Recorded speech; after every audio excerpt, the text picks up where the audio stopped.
assertiveness, empathy. Okay? This is the Aristotle quote that I mentioned this morning. Anyone can become angry. That's easy. But to be angry with the right person, to the right degree, at the right time, for the right purpose, that's not easy. That is emotion. How do I manage my emotion? If I'm upset, like this guy, or example I was telling you just now, very upset coming in the morning, you need to control, because the staff until to send message by instant messaging, the weather is dark and cloudy. Then sometimes the weather is bright and blue or happy when he's happy.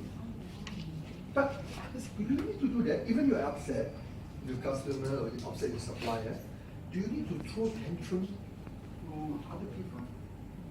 Or you got problem at work, sorry, do you need to bring back to home? Affect your needs, the wife, the children? No. It's about managing that understanding about yourself first and then developing leadership with others. So to do that, you need to understand the concept called the emotional intelligence. What is it that makes people behave? And how we behave, our manifestation of our action is a result of how we think and how we feel.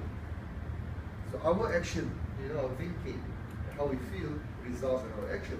So that's why we need to be very clear how we portray, how we react, especially in time of conflict.